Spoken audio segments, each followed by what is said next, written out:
It was a quiet Saturday night in Charleston, South Carolina, after my husband Vincent came home from his usual football game.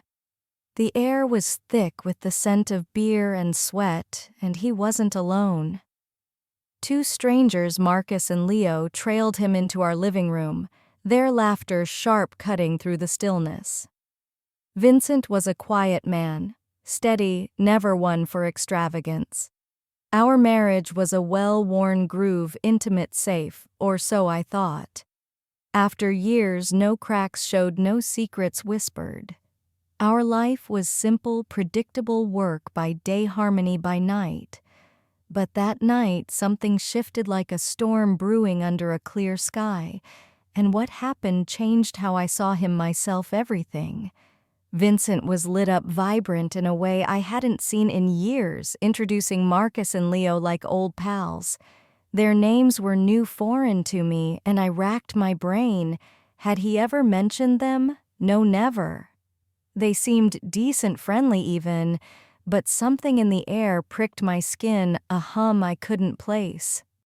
Guests after football were rare, so I kept quiet. Played the good host, smiled through small talk, my instincts on edge.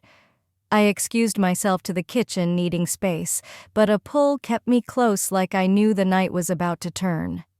Back in the living room, glasses clinked, the mood loose but heavy, Vincent glowing with a strange energy.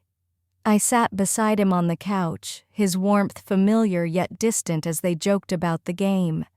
Everything felt normal until it wasn't. His eyes flicked to me, quick, sharp, like he was waiting for something. I brushed it off, told myself he was just happy, but then he spoke, and the room froze. "Marcus," he said, grinning, voice low and deliberate. "You know Clara's got away with words tonight." The words hung heavy, wrong, like a blade dropped in the dark. Laughter died. My heart stuttered, mind racing.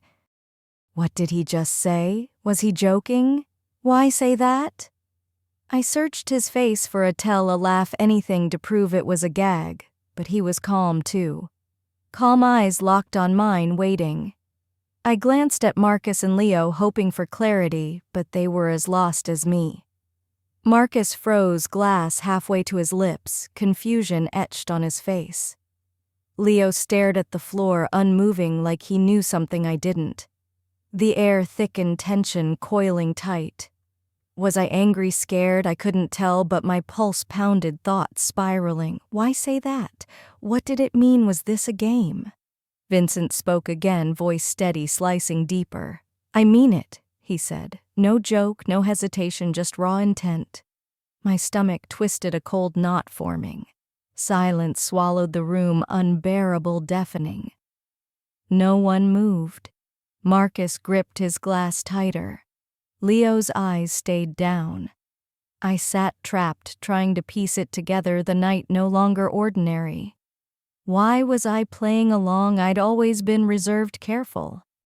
Why did he say that in front of strangers? His gaze held mine, unreadable, like he was daring me to react. I felt alone, cut off in a room full of people, thoughts colliding. Was this a cruel prank? A test? Was he angry, pushing me to some edge? Part of me wanted to bolt, to hide, pretend this wasn't happening, but a whisper in my head said, "Stay, see where this goes." Curiosity clashed with fear, and I stayed, gripping my glass, acting calm while my insides churned. Vincent's eyes found me again, different now, not playful, not cruel, but expectant. What did he want from me? I was caught, pulled into his plan, no way out. My breath grew shallow, panic rising, but I couldn't ask, couldn't break the spell. Then he stood, slow, deliberate, no words, moving toward me. Each step echoed heavy, final. He leaned close, his breath warm against my ear, and whispered, "Trust me." 3 words, soft but sharp, stopping my thoughts cold. I wanted to push him away, demand answers, but his eyes held a quiet certainty, a promise that this meant something. I'd never been reckless, but his voice, his gaze made me believe there was a reason. "Trust me," he said again, and something in me gave way like a lock clicking open. I sank into the couch, heart pounding, deciding to follow his lead. I didn't understand, but I wanted to know how far this would go. His confidence was unnerving, like he'd scripted the night. Marcus and Leo watched tense, waiting for a signal. Marcus stood rigid, unsure whether to laugh or run. Leo's discomfort was palpable, but his eyes flicked up like he knew the next move. What did they know? I crossed my arms, forcing calm, refusing to show how lost I felt. But inside I was a storm of doubt and want. Vincent turned to Marcus, voice low, commanding, "If you trust me, get closer to Clara." My eyes widened, breath catching. What was he doing? Marcus hesitated, glancing between us like he'd been asked the impossible. Leo shifted, anxiety raw, but he didn't speak. My body screamed, alert, torn between shock and a dark curiosity. The tension was suffocating. Marcus took a step toward me, then stopped, looking to Leo for permission. Vincent watched, calm, unshaken, like he knew the outcome. The room felt alive, electric, ready to explode. Marcus moved closer, hesitant eyes searching mine. Leo stayed put, glass in hand, but his gaze locked on us. Vincent's voice cut through again, steady, deliberate. Tonight's not just words. It's about trust, letting go, exploring what we don't usually allow. A chill ran down my spine. No doubt now he was pushing us past boundaries I'd never crossed. My hands trembled, pulse loud enough to drown out thought. Was I ready? His eyes met mine, soft, urging. "You can trust me," he whispered again. And I did, against every instinct, nodding, stepping into the unknown. The air shifted, tension melting into something hotter, heavier.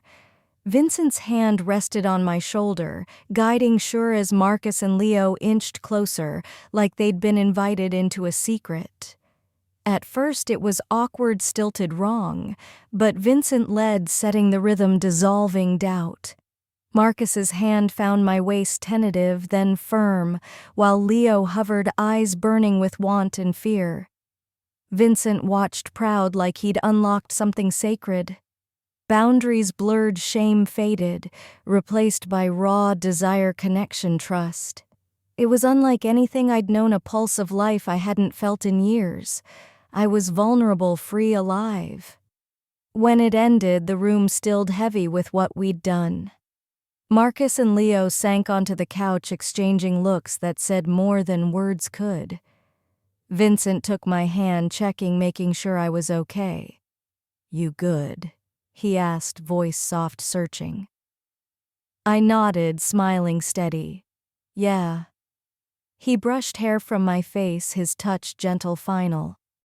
"Trust is everything," he said. "No matter what, we're together." His words sank deep, a truth I felt in my bones. As Marcus and Leo left the house, fell silent, the night's energy lingering. Vincent sat beside me, calm, steady. "How you holding up?" he asked, eyes piercing mine. I was a mess of feelings, shock, thrill, clarity. "What was that?" I asked, voice raw. He leaned back, thoughtful, choosing his words. "Not just a test.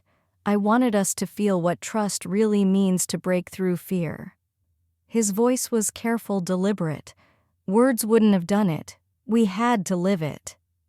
I saw it then. The night wasn't chaos, but a lesson, a bond forged in fire. It changed how I saw him, myself, love, trust. We'd crossed a line, and there was no going back.